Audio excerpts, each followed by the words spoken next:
Companies seeking growth are increasingly focusing on the customer, making major investments to improve satisfaction at each stage of their experience. But research shows it's not enough to have customers who are merely satisfied. The payoff is much greater when companies connect with people emotionally.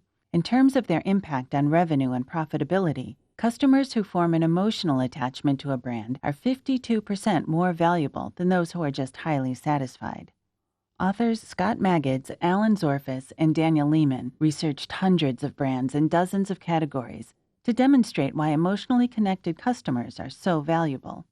They buy more of your products and services, visit more often, are less price-sensitive, pay more attention to your communications, follow your advice, and recommend you to others. Emotionally connected hotel customers, for example, had 41% more stays.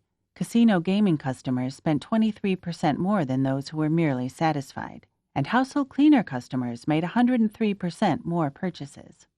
But for companies that want to build those emotional connections, understanding what really motivates their customers is more guesswork than science. So the authors used data analytics to create a lexicon of nearly 300 emotional motivators.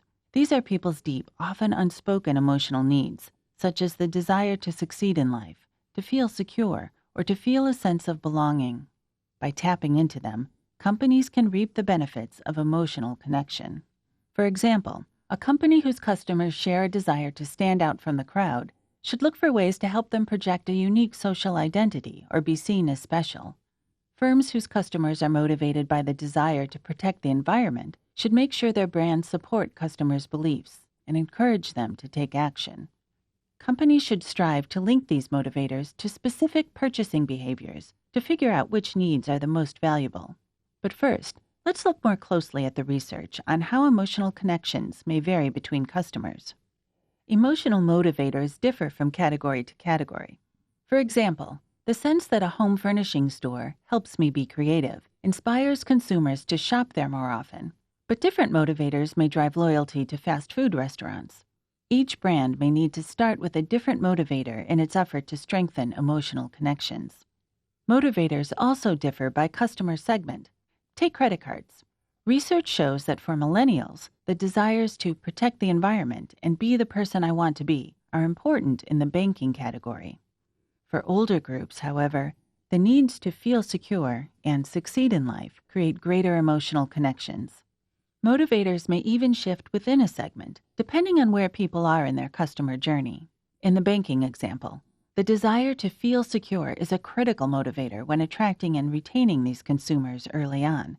But when it comes to cross-selling products, the wish to succeed in life becomes more important. How do you build these emotional connections? Let's look at a real-world company that the authors worked with. A U.S. fashion retailer was struggling in the face of common industry challenges. It had a well-known brand and a strong market presence, but same-store sales were stagnating and margins were shrinking. Traditional levers to get back on track, such as cost management and logistics, had fallen short. So the retailer changed course, setting out to improve profitability and growth by building emotional connections with its customers. The cornerstone of this process is figuring out who's already connected and why. Closely examine the top quartile of your customer base according to annual purchases, engagement, and so on, and look for traits that set it apart. How are these customers different demographically? Do they buy in person or online?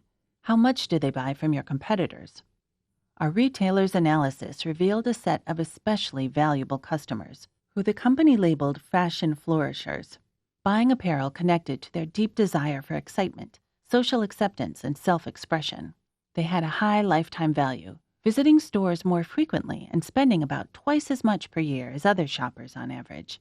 They were much more willing to pay a premium for the best products, and they were more digitally engaged than other segments. The next step is to dig into those connected customers' key motivators. You probably already have basic information about what they value most and what they aspire to, but see how much detail you can add to that picture. Use online surveys, for example, to ask questions such as, are you more driven by life in the moment or by future goals? Do you place greater value on social acceptance or on individuality? The reasons people give for their brand choices typically don't match what truly motivates them. So don't cloud your understanding by asking customers how they feel about your brand. Instead, look at their motivations separate from your brand. Avoid making assumptions on the basis of demographics. Young parents, for example, may be motivated by a desire to provide security for their families, or by an urge to escape and have some fun. You might find both types in your customer base. The fashion retailer used financial analysis and computer modeling to examine more than 40 motivators for flourishers and identified the ones that had the strongest relationship to purchases. Feeling a sense of belonging, a sense of thrill, and a sense of freedom would probably yield the highest ROI for that valuable group of customers. An analysis of customer data estimated that moving people in this group from satisfied to emotionally connected could increase sales by up to 5%. When the retailer looked for ways to move flourishers from satisfied to emotionally connected, 4 major investment areas came into focus: stores, online and omni-channel experiences, merchandising, and message targeting. Let's look at stores. The retailer identified which of its more than 700 locations had the most flourisher customers. That analysis led to a new strategy, citing stores near flourishers and near other retailers they frequent. The change paid off. First-year sales at the new stores were 20% higher than historical averages, leading to shorter break-even times and higher returns on capital. To free up capital for the new locations, the retailer began closing stores in low flourisher areas.